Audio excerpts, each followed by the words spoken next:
Yemhosa, Unc Uja Sinebneb, Jua Enter, Anajrak Amen, Anuk Amen, Anajrak Mut, Anuk Mut, Anajrak Kunsu, Anuk Kunsu, Anajrak Asar, Anuk Asar, Anajrak Aset, Anuk Aset, Anajrak Haru, Anuk Haru, De Enu, Unc Uja Sineb. Karibu, welcome. We're about to give you another episode of Mfundishi Speaks. This is Sunday, November 14th, 2020, and this would be the year 6261 Scimitar.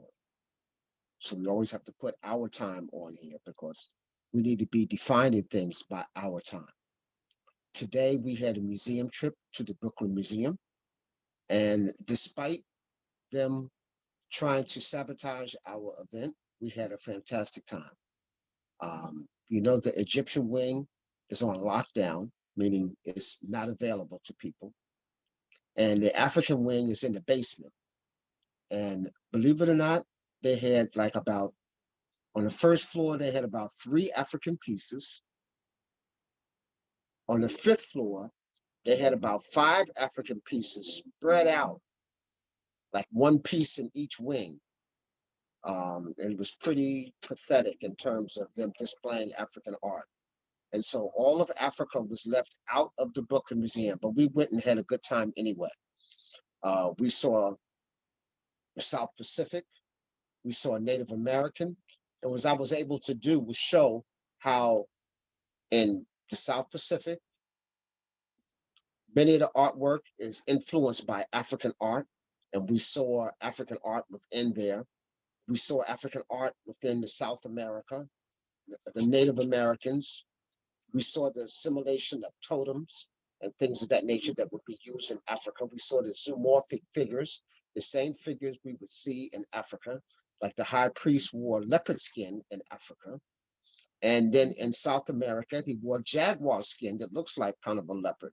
So we see the African influence all around the globe. So we were able to do that, even though they tried to hide all the African art that they could find. It's in their basement because the Brooklyn Museum has a fantastic permanent African exhibit, but it's all disassembled and it's in the basement, probably all wrapped up nice and neat. But they're not displaying it right now. And in the name of COVID-19, they're not bringing it out. But we had, like I said, we had a very good time. We had an extremely good turnout. Maybe 40, 50 Africans came out to show their support and to learn about their legacy. And so I want to say dua to all those Africans who attended today at the Brooklyn Museum. Our next museum trip is the Metropolitan Museum, and that will be done on December 26th. So the first day of Kwanzaa, we will be at the Metropolitan Museum, 84th and 5th Avenue. And the Kemetic wing, the Egyptian wing is open there. So we're allowed to go. People who are going in advance, if you know you're going, you have to make reservations. Just tell them that you're going to be there 10:30 or 10 o'clock on the 26th. It's a Saturday. Just tell them make reservations for Saturday the 26th. You don't have to pay in advance. You can pay when you get in. So go ahead and make your arrangements for that. Like I said, we had almost 40, 50 people come out today. So we would like to see that type of numbers come out to the Metropolitan Museum. So again, all those Africans, I say dua. We had a powerful group come down from Detroit to hear the lecture and to participate with us. Because after we left the museum, we went to the Botanical Gardens. And again, at least 40 people went to the Botanical Gardens. And we went into the beautiful grasslands in the Botanical Garden where the herbs and the flowers are and everything. And we made a giant circle in the grass and we enjoyed ourselves. We had a Kupagani and Gumi demonstration. We had a Tamarian African martial arts demonstration. And we talked about things that was relevant to African people. We had community leaders come out and talk. We had people who were heads of organizations tell people how to keep in contact. So we actually really operated operational unity today. So today was a real day of operational unity. People got out of their boxes and came out so that we can be one and began to deal with issues that African people need to know. So that was good. I say due out to all the people who asked questions. They were very powerful. It was no silly stuff. It was very serious. Everybody asked questions on how do we empower ourselves from diet? How do we get the correct diet so that we have the right fuel? Um, how do we incorporate other parts of Africa so that in the whole diaspora? And we talked about the only difference between the Dominican Republicans, the Haitians, the Jamaicans, the Trinidadians, the only difference in the Africans in America and the Africans in the South America, the only difference between us is a boat stop. We're all African people in throughout this diaspora. And one of our themes was today that we talked about is that we have to make Africa a good brand again. And we, the Africans here in the West, are in the best position to promote Africa and to make it a good brand. Africans here in the West have the most dispensable income of any group of Africans around the planet. Okay, the largest group of Africans outside of Africa is in Brazil, but Africans in America are the richest Africans in the diaspora. We have the more money goes through our hands, it would make us within the top 12 nations of the world. But unfortunately, we're not using our money wisely. So we talked about that today. How do we use our money so that it works for us? And we have to begin to start thinking collectively as a unit. We began to buy as a unit. We began to set up businesses as a unit. And we have to liberate ourselves through organizations as a unit. I talked about that we didn't get enslaved by individuals. We got enslaved by corporations, institutions. So it was institutionalized racism. And institutionalized racism is keeping us oppressed. So it's hard for us to get out of it just as an individual. We need to come together collectively, create our own institutions, our own organizations, and have those institutions and organizations help liberate us, get us to where we need to be. Okay. So the next other thing I wanted to talk about besides the museum trip on December 26th is that we have a crystal workshop. We just had a fantastic crystal workshop on November the 7th. I believe it was videotaped, so you'll be able to go back and see it. The November 28th, it's a Saturday, is our next, so it's not this Saturday coming up, but the following Saturday after that. The November 28th is the next crystal workshop. You want to try to make it. And then after that is December 12th. So we got two coming up, November 28th and December 12th. It's like every 2 weeks, there's a crystal workshop to help you on your journey. You heard me say many times that we have to begin to master the 5 domains. And the 5 domains is first the mineral domain. And within the mineral domain, you need to be able to master astronomy, astrology, colorology, numerology, geology. And as you're studying the earth, you want to study the history of the earth. You want to study the different time periods that the earth has been through. And you want to understand the geography of the earth. So that means you have to master your longitude and latitude, everything between the Tropic of Capricorn and the Tropic of Cancer. Africa falls almost in between that. You need to understand the atmosphere, that's hydrogen. You need to understand the lithosphere as well as the atmosphere, topography. And we talked about the 4 terrains in topography that you have to have a degree of mastery. That's the tropical rainforest, the grasslands of the savanna, the Sahel, the dry areas on the edge of the desert, and then the dry desert. So to all 4, you need to have a degree of mastery. There's particular animals that live in each one of those that has mastered survival.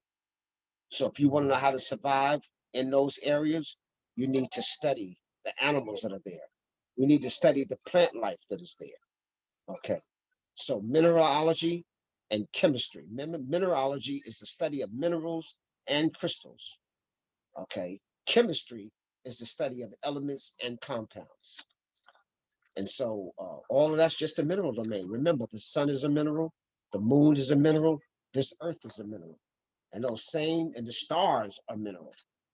And those same composition of the minerals that exist in there exist in you. And so if you want to understand you, you need to also understand it. It gives you a better understanding of who you are and what you need to survive and to flourish. Then from the mineral domain, you go to the plant domain. So our crystallology class is designed to do that, to deal with the mineral domain. In the plant domain, we deal with herbology, the study of plants and natural medicine. We deal with farming. How do we produce vegetables, fruits, nuts, and grains, which is our staple. We talk about the study of trees, study the trees in all 6 of the continents, and so that you'll understand where our oxygen is coming from and how that is being developed. I believe the only 2 major rainforests left in the world is in the Congo in Africa and in Brazil in the Amazon. And the Europeans are cutting away as fast as they can on each one of those. I don't know what they think we're going to be breathing when they cut the rainforest down. It seems like they don't understand the ecosystem. They don't understand that. They teach it in school, but I don't think nobody's listening to it.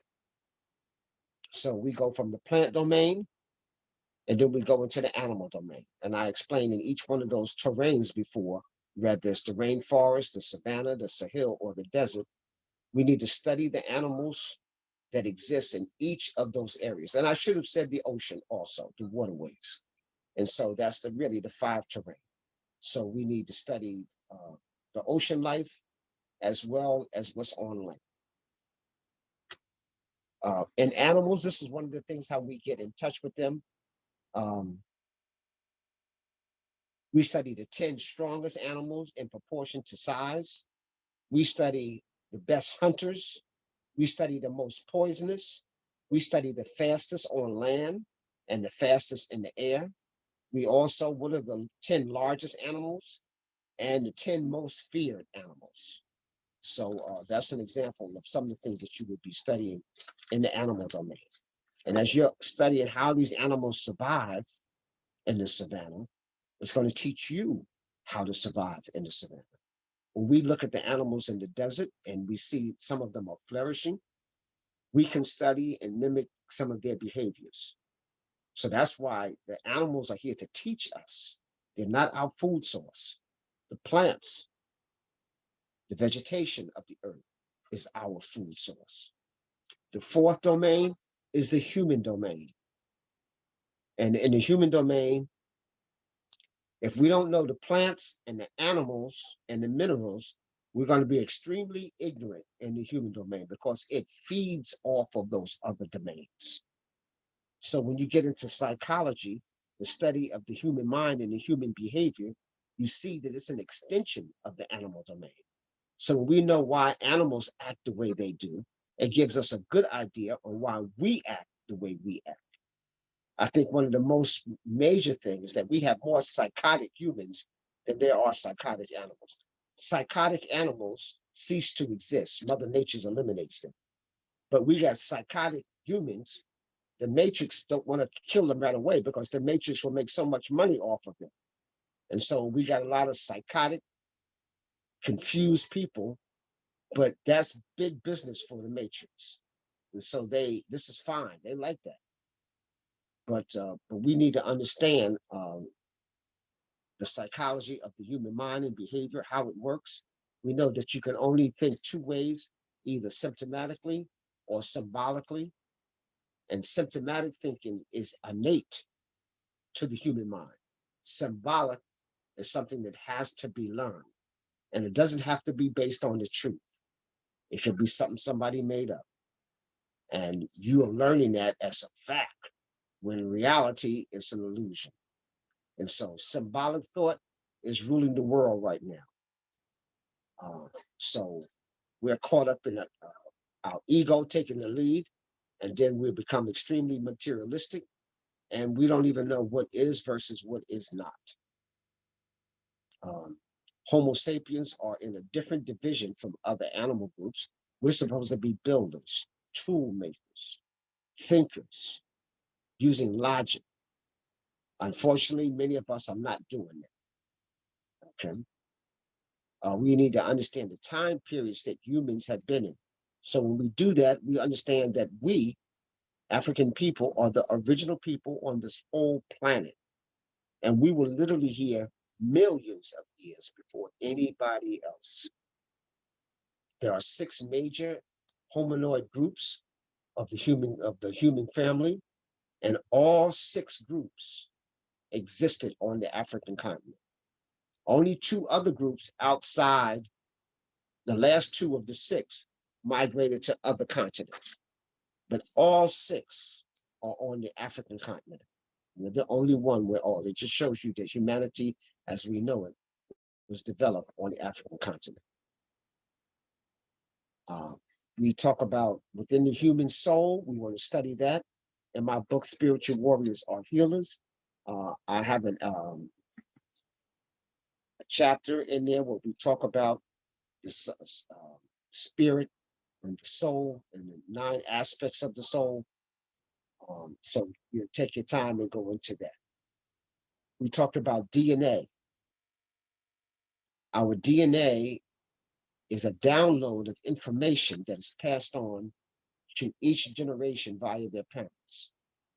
So you get the same amount of chromosomes from your mother and your father, okay, to make you up. And those chromosomes are attached all the way back to the first Africans. And so we're a combination of various Africans from all of the time periods. That's why we pay homage to those ancestors. And it's extremely important that we understand where we came from so that we have an idea of why we're here and where we're going. For African people, it becomes extremely important that we study melanin. And we understand that melanin is to human beings as chlorophyll is to plants, as carbon is to minerals. And so it's an essential ingredient. This melanin, it gives us pigmentation. It gives us, stops free radicals. It gives us uh, serotonin and melatonin, which allows us to be active and thinking and cognitive. And also the melatonin at night helps us to sleep and to recharge and to be connected to the universe. So the study of melanin becomes extremely important. I think maybe in the sometimes, if not the rest of this month, next month, or the month after that, I'm going to do a whole episode just on melanin and what's happening with melanin dominated people around the planet now and why this is happening to us. In the human domain, um, remember what is going to make us dynamic people is symptomatic thought, not symbolic thought. Symbolic thought is what's messing us up. All religions are based upon symbolic thought. Capitalism, symbolic thought. We're here in America where the US dollar is not based on anything substantial except for the US military. Okay? Um, as our spiritual growth grows and our consciousness grows and our personal power grows, then we can tap into the Akashic records, which puts us in touch with whatever our ancestors did. We have a belief in the Kemetic spirit system that yesterday, today, and tomorrow is all happening now. So the most important time in your life is always now, always now. Don't be thinking so much about tomorrow that you don't take care of what's going on now. Don't get so lost in what's happening yesterday as you don't take care of what's happening right now. So right now is the most important time in your life. And we show gratitude. We say that was the greatest form of love, gratitude. Okay. So those are some things that we need to really tap into. I wanted to point out in our Re-Africanization, because that's what we have to do. We have to go through a Re-Africanization, and that's Africans on the continent as well as Africans in the diaspora. Because you were born on the continent, don't make you conscious. Because you were born on the continent and you can speak an African language, it doesn't make you conscious. Unfortunately, ignorance is running rampant everywhere. Our colonizer has made sure that he has stripped us of our natural knowledge and our connection to the earth. So that's why I stress those 5 domains. We go beyond what they're trying to teach us in school, and we try to get what is necessary for our survival and for us to flourish. Okay, so we are responsible for our education, not someone else. We are. So we have to begin to educate these babies from the cradle to the grave, from pre-K to PhD. We need to be responsible. It is so unfortunate that sometimes some of us prepare our children for greatness, and then we send them off to Wolf School or the Wazungu School, and then we lose them. And it's like our enemy is getting his best, and they're getting our best. And at some point, we have to stop that. If you got a constant energy drain, then you can never get fully charged to do what you need to do to be great. So somebody else is using our energy against us. I've mentioned this before, 1% is controlling the world. They use 4%, like the military, the police, public officials, to control the 90%. 90% is the food for the matrix. It's the food for that 1%. The 4% is a tool. They're just being manipulated. They don't have any more power than the 90%, but they have the illusion of power, and they got a few more perks because the 1% has to use them to keep us divided. And then we have 5% left. 5% are people who are either waking up or woke up. And we understand that this is an illusion. We understand we've been bamboozled. We understand that clearly. But what they have done is that they got the 4%, the 5% left is divided. So we can't work hard to make a chunk into that 90%. The 90% is the masses. Okay. And unfortunately, the masses right now have no clue on what's going on. And they're operating in fear. And that's how the 1% controls the world, through fear. So the 4%'s job is to wreak havoc and fear in your life. That allows them to control you better. Okay. And so as a warrior, as a spiritual warrior, we are taught to have no fear. We must conquer our fear. I understand when something's dangerous. Dangerous is real. Fear is an illusion. Fear is just something somebody plants out there, and it has no reality to it. You can't take fear to dinner. You can't give fear a bath. Fear does not exist, only in your mind. And so we have to conquer our fears, come together on operational unity. That means that I should be able to sit down with my Hebrew brothers, and we have a lot of things that we need to be working together in common. I need to sit down with brothers who are Christians and brothers who are Muslims, and we need to talk about how do we take control of our lives? How do we feed each other? How do we build our own homes together? How do we patrol our own neighborhoods? How do we educate ourselves? Your religion has nothing basically to do with that. So we need to get out of the boxes that we're in, come together, and solve our major problems. How do we get better health? Right now, we're so stressed that we got the worst health in the country. And we think that pharmaceutical drugs is going to heal us when it will never heal you. If they heal you, they can't make no more money from you. The idea is to keep you strung on and to become a, a prescription drug addict for the rest of your life. They want to make you a residual customer. And they're successful doing it. So I've said this once before, but I'll say it again. The third leading cause of death in America is pharmaceutical drugs. Your doctors are killing you, and you're paying them to kill you. And in some cases, you're paying big bucks to be murdered. And that's exactly what's happening. Number 3 cause of death, prescription drugs by your doctor. Not something you just made up and went out and got.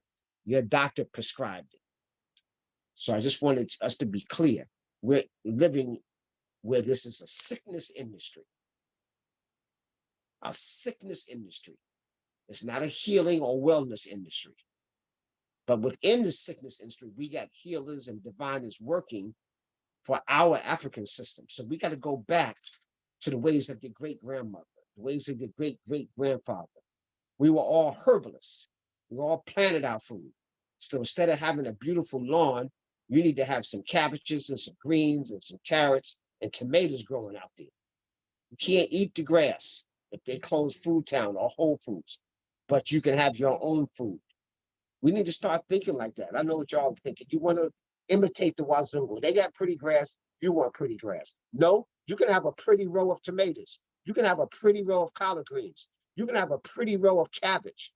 Okay. So if you're into aesthetics, then just make your vegetables pretty. Okay. But we need to be able to be talking about turning backyards into farms. We need to be planting herbs on your windowsill. And so in your house, you can plant all the things that you need. You can plant your natural herbs. You can plant your medicinal things. You can plant everything that you need. Even in the city, they have micro farming. You can plant on your roof. There's plenty of places you can plant vertically as opposed to horizontally out like that.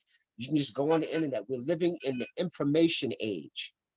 And so it is possible for you to get your farming on without being in a farm. You can do it in your house, even here in the city. But, it's always good to be able to get some land and get your thumb green and get out there and get busy.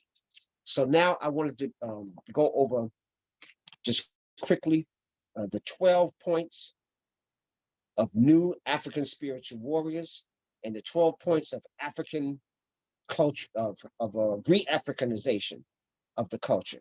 So this information is in my book, Spiritual Warriors Are Healers. This information is also in Amos Wilson's Black Print, Black Power, a blueprint for a Black Tomorrow. So I go here. It does not take a mathematic genius or Imhotep to figure out that if your enemy is working 24/7, 365 days a year to oppress you, and you, the oppressed, is only working part-time, mainly on the weekends and during the summer, you are working for the same enemy who's trying to destroy you. This is insane. With this formula, you will never liberate yourself from under the yoke of oppression. This formula equals enslavement. It is what African people in America are operating under right now as I talk. It means the Maangamizi, the deliberate destruction of a people and their culture, is still alive and well. And at the beginning of the 21st century, 63rd century Kemetic time, spiritual time. African spiritual warriors must prepare ourselves to work for ourselves, build liberating institutions, and do battle 24/7, 365 days a year. This is the only way we can begin to liberate ourselves. We have to develop think tanks that's working 24/7, just like our oppressor has think tanks working on how to oppress us, how to take our money 24/7. So when we wake up, they're already like 5-6 hours ahead of us. Okay, this machine doesn't sleep. We have to get our machine oiled and greased and ready to operate on a high level. If we're thinking about becoming sovereign, if we're thinking about being able to control our own destiny.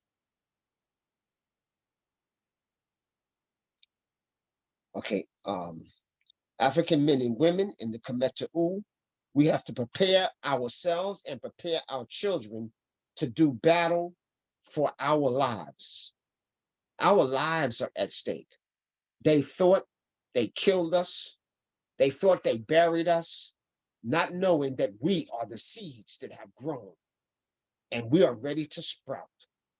And so that's where we are. So that's why I put together these 12 energies dealing with how we can begin to liberate ourselves.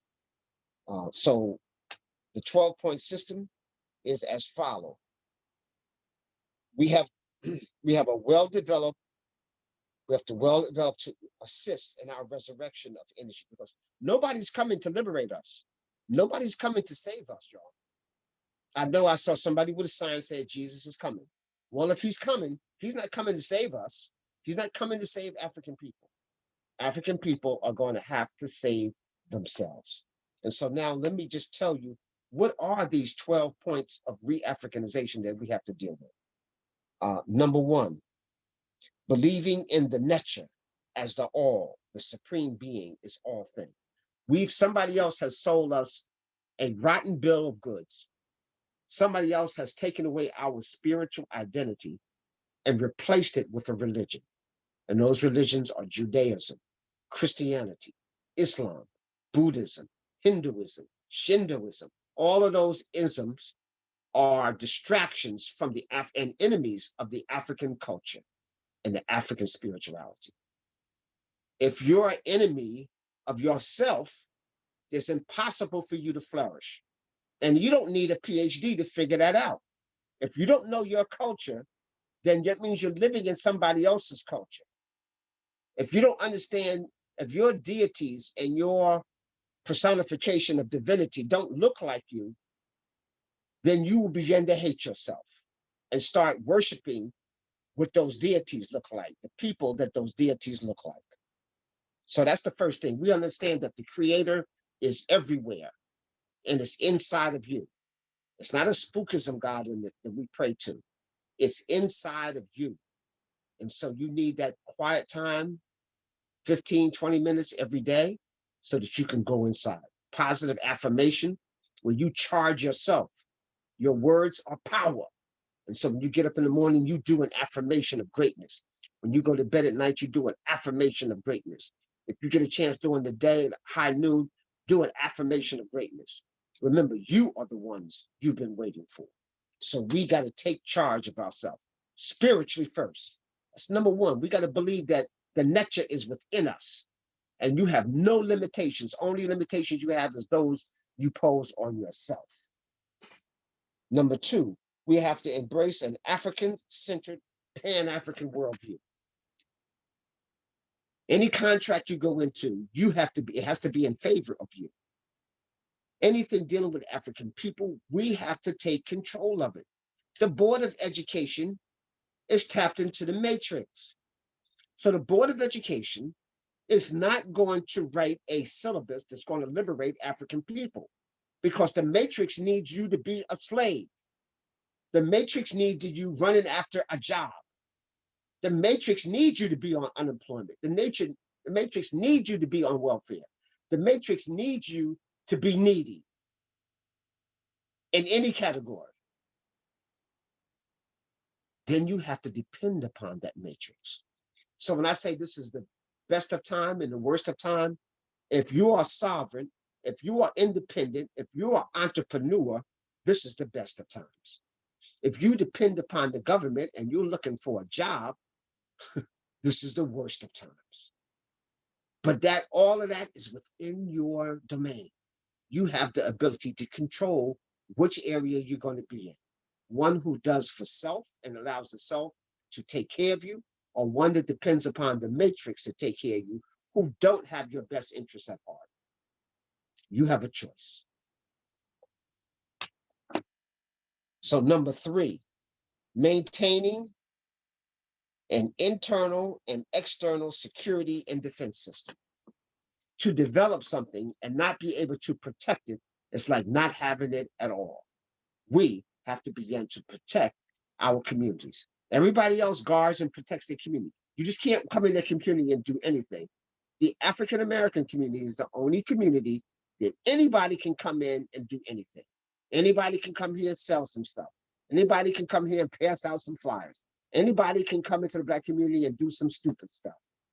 You can't go to other people's community and do that because they understand that they're responsible for the defense of it, not the police department. Police department is really there to protect private property. They belong to the matrix. Even though you're paying their salary, they work for the matrix to control you. So just be clear about this. The reason why we have so many Africans being shot by the police is because that's what the matrix wants. If the matrix didn't want that, it wouldn't happen. It'd be cut out overnight. So we're being contained and controlled. And the police is part of that 4%. Their job is to contain and control you. You realize there's certain communities where drugs can be flowing, insane people are just walking the street, homeless people, and the police are right there and they don't have no problem with that because they're contained. Now, those same people can't go downtown. Those same people can't go into a affluent middle-class white community or upper class. Then they'll be put, what are you doing here, boy? What are you doing here, son? They'll escort you out. But you can come up here in Harlem, you can go into the Black community and it's no problem. And certain parts of the Black community, they contain them. I mean, you could be smoking and snorting and shooting up and the police looking at you. As long as you're right there, it's no problem. And so this is about containment. You have to be able to protect your space. You have to have your own patrol. You have to, that's even talking about your family. I'm talking about each family should have your own shotgun up in there. You need to be able to have something that can protect your home. You need to have a go bag in case something happens that you are able to go and survive for a week or so with it off the grid. Everybody needs to do it. We'll be talking about that in another Mfundishi Speaks. How to develop a go bag, the survival kit that you need that's always ready in the closet right near your front door. I got my go bag right there. Within 1 minute, I got my go bag, I'm ready to go. How do you avoid the police and get out of your community and get to safety? We need to talk about that. That's a survival mechanism. And so you need to be talking about, you need to understand your security and defense system. Number 4, utilizing and realizing your spiritual system reinforces your African center. I'm not talking about religion now. I'm talking about connecting. Remember I talked about the 5 domains? Well, your spiritual system, what happens is that spirituality is the 5th domain. So you had mineral, you had plant, you had animal, you had human. Spirit is the 5th domain. And it permeates all of them. That's why we have crystals that we can use in meditation. Because the spirit, that energy in that crystal is an energy that you can use in your physical body. Plants have spiritual. So there's certain foods that gives us energy and other foods drain us of energy. That's because the spirit is in there. Some has no nutrition. You don't want to eat foods like that, okay? Then you have the animal domain. And by learning from the animals, spirit is inside of that. And we can be greater people in the human domain. And then finally, the spiritual domain that permeates all of them. You can operate as a spiritual being, which means that you're almost a limitless being. And you have the ability to control your own destiny.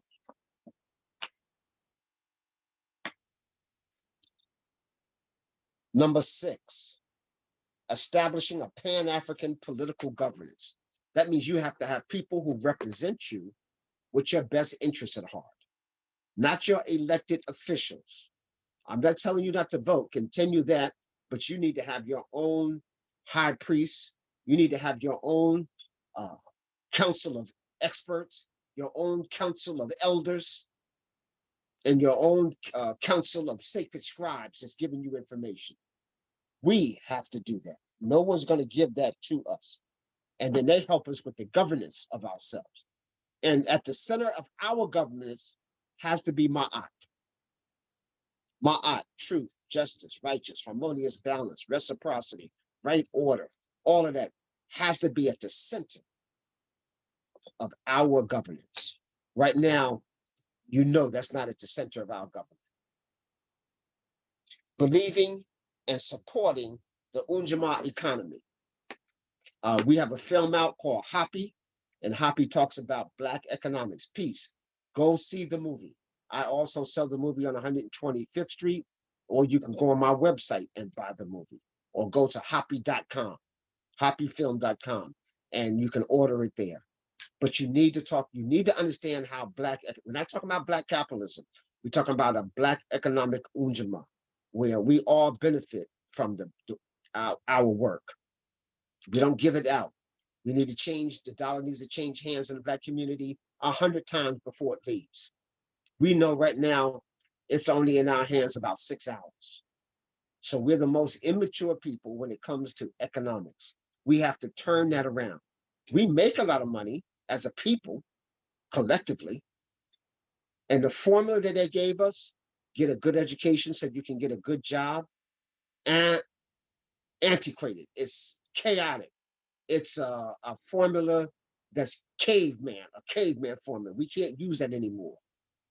Black women are the most educated group in America. They have more degrees than any other group, and they're at the bottom of the economic ladder. So what we didn't account was racism and symbolic thought. So as long as racism and symbolic thought, that formula is irrelevant. Okay. And so if we were that educated, then we would be having the most businesses. We would be the greatest entrepreneurs. Because if we were that educated, we would realize this system is not for us. This system was not designed. This system was founded on our enslavement. America became the richest country in the world because of cotton and tobacco, and the exports from free labor of African people. So let's be clear about that. Cut straight to the chase. America became the richest country in the world because of African enslavement and the free labor from cotton and tobacco, and for 300 to 400 years. So we need to be really clear about that. They got a head start. If you have somebody working for free for you, it wouldn't take you no time at all to accumulate a lot of money. If you got 10 people working for you for free, and you got something that you're selling and making money off of it, it won't take you long at all to become extremely wealthy. And we have to understand all the founding presidents owned slaves. That's your George Washington, your Jefferson, all of Andrew, all of them owned slaves. And so let's not romance the American concepts, the American history. Let's be real. So economically, we need a different system to operate under Black people. We need a different system. We got to just stop imitating Europeans. We develop economic commerce. We have to go back to our own system. And we find that the greatest economies thrive around their culture. But if if you're using somebody else's culture, then what does that say? If you don't even know your culture, then you can't even build an economic base, because you're going to give your money to somebody else because you're participating in their culture. All right, so I need to make that clear. So culture is one of the main ingredients and formula and an economic base. Because within your economic, you're providing goods and services. You have food, and everything is based upon your culture. So you're eating cultural foods. You're wearing cultural clothes. You're going to a school where you're developing your mind from a cultural perspective. Your rituals, your holidays are being enforced within your culture. If you don't even know what that is and you're participating in somebody else's, then that's why you can't empower yourself. Number 8, utilizing an African mental, physical, and spiritual healing and health system. Right now, we are participating in a sickness industry, and they make money off of keeping you sick. You become a residual customer to the pharmaceutical companies. So if they heal you, they don't make no more money. So we just got to keep you strung out. We just want to get you a little bit better so that you can continue to work, so that you can continue to buy the drugs. And it's a cycle.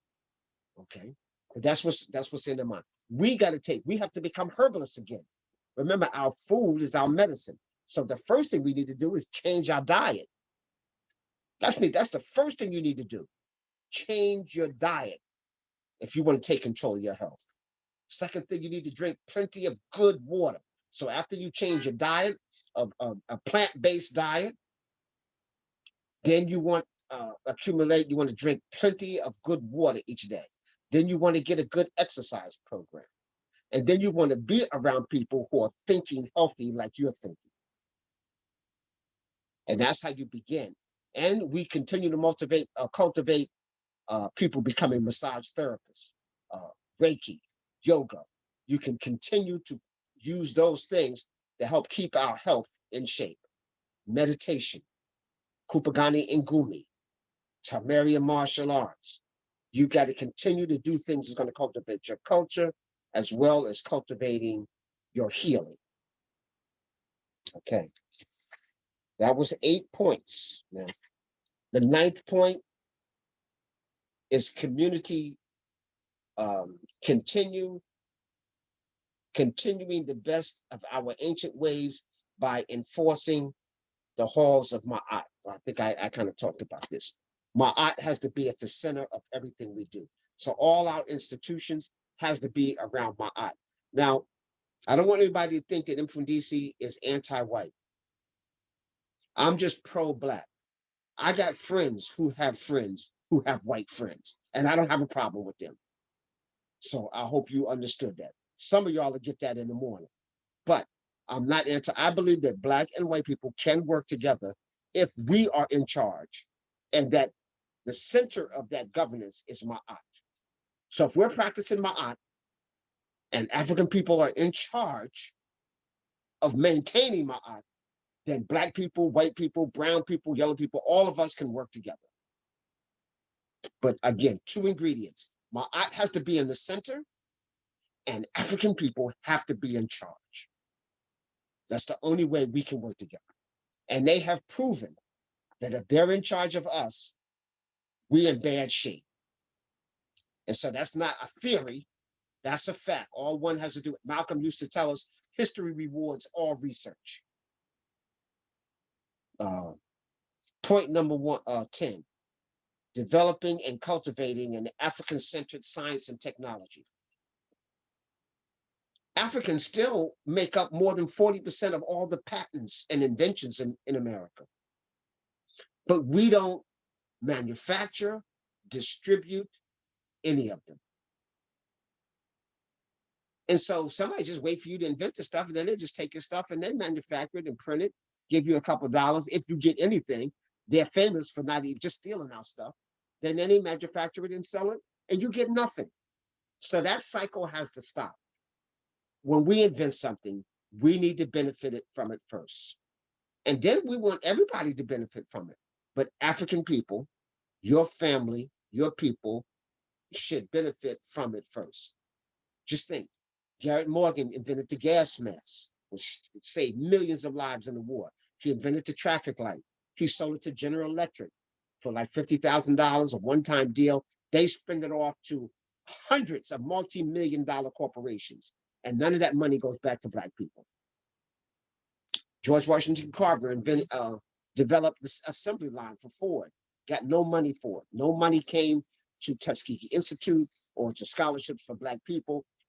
And Ford Motor Company spun it off into a multi-billion-dollar corporation. We have to begin to work for ourselves, our inventions. What we do, we produce our own books. Now we have to get in charge of distributing. We did our own Botanical cards. We are responsible for distribution. We have to do technology that's also going to aid nature. We have to be guardians of the planet. Our job is to work with nature. You see, remember I said we are all visitors here. We come here to learn, to study, to teach, to share, and to protect this planet as we are developing and carrying out our earthly mission. So you got to find out what's your earthly mission. Why would you send here? And then while you're doing that, I'm very cognitive of the environment. In my job, I'm always in a state of learning. I'm always in a state of studying. And I'm only teaching those people who want to listen. So you'll never see Mfundishi postulating. I'm not trying to make anybody think like me. I'm not trying to make anybody do exactly what I do. And I'm not trying to direct you or get you out of anything. Only if you chose that you want to do it, then Mfundishi is here to help you. Okay. So that was 11. No, 11 is embracing a Kaumba system of art and entertainment. So I need not say that our music and our entertainment has been hijacked by the Matrix, the white Western system. The only true form in America of music is jazz, and that's ours. They've hijacked it. We created hip hop. They hijacked it. We created bebop. They hijacked it. Everything we've done, they've hijacked it. We have to take control of it. We have to produce it. And it has to uplift us. Your inner attainment is supposed to develop you as a better, well-rounded person. When our African ancestors in Kemet in the Hopi Valley developed the liberal arts program, that was to get you knowledgeable in many different things. And so the liberal arts is you took a little of this, you took a little of that, so that you can be well endowed in many different things: math, science, art, literature, music. You got a little bit of all of that in the liberal arts program to develop you as a strong human being. Today, we don't know squat about anything.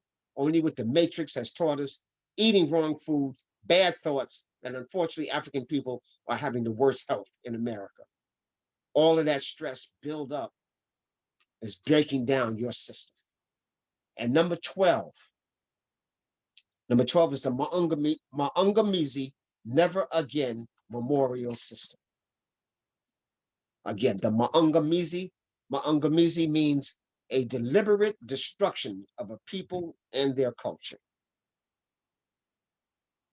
That's what a Maungamizi is. And the American government is one of the number one corporates of destroying African people. And they do it so sneaky, like the land of the home and the brave and the free, but you can't get along. The land of the home, the brave and the free, but you can't get the best education. The land of the home, the brave and the free, but you can't own land in the community and develop your own politics and governance. The land of the home, the brave and the free, and they got gerrymandering where they block you into certain neighborhoods and then take all the industry out and keep it poor and then patrol it to make sure you stay there. The land of the brave, the home and the free. Usually there's no hospital in your community. And if it is, it's ill-equipped to deal with the sickness that you have because of the oppression that you have, because of the stress that you have, because of the unfair treatment that you have every single day. And it goes on and on and on. And so the Maungamizi says that we also have to give homage to those Africans who died in the struggle to liberate us, who died in the struggle to give us even the quasi-freedom that we think we got. We have to give homage and respect, and we need to build monuments and temples to those Africans who died, sacrificing their life so that we may live. That becomes extremely important. And so people, that's our 12-point system. It's in the book, Spiritual Warriors Are Healers. We're ready to go into our 4th printing of this particular book. We've had tremendous success. I want to end up by talking about my last 2 books. Menchu Hotep and the Spirit of the Magi has gotten tremendous press. We won an award also for 2019 for one of the best historical novels given out by Eglibis. And so I want to say dua to all the people. I want to say, please reread this soon, because I just got the cover for this volume 2 of this book. And I just approved, I stayed up all night, almost last night, reading the whole book to doing the proofing. and it's ready to go out to print. And so by the time December comes in, Shimsu Haru will be out. Shimsu Haru, Minchu Hotep, and the spirit of the Magi. And you will look out for a cover that looks very similar to this, but it'll be blue. A beautiful blue cover with a falcon running across the center. And I'm meditating in the bottom, hoping that you get it, hoping that you understand it. So I'm doing a meditation, putting out positive vibrations. But please look out for my new book. Starting next week, you'll start seeing advertisement for it. So we'll be taking pre-orders. Shimsu Haru. And in that book, Minchu Hotep, who was the founder of the second golden age, the so-called 11th dynasty, is teaching you how to take control of your nation, how to defend it mentally, physically, and spiritually, how to embrace your culture, and how do you develop operational unity. It's all in my book. So please, people, support the book. You can do a pre-order, Shimsu Haru. And if you haven't read Minchu Hotep, get on board. I'd like to say Asante Sana. Thank you very much for reaching out to us. Like I say, today we had a very successful day. And those people who are really interested, we are also pushing a village that we are developing in Ghana, where we're developing our own schools, our own healing center, our own libraries, our own cultural center, our own martial combat art, Manchu combat art system. And so all of that's being done in Ghana, and we want you to be part of that. Someplace that you can go and to retreat to, someplace you can go and get yourself together. We never receive therapy here. I'm going to be giving you the therapy you need to be a complete African in this center in Ghana. Think about that. We had a meeting today of some very dynamic people. The idea is that we're going to be able to develop a program to give you the therapy that you need to get into your right mind. And one of the first things you need to do is to get out of these religions, change your diet, start putting yourself first and your people first. Start loving yourself and loving your fellow man. It's not hating on anybody else, but loving you. And you love you by making sure that you put the right substance in your body and that you hang around people who also love themselves. And never talk negative to yourself. Get rid of the N-word. Stop calling women bees. We are dynamic African people, and we have to push that program. Only we can make us great again. We are the ones we've been waiting for. Shem Em Hotep, Ankh Uja Seneb Neb, Dua Necha.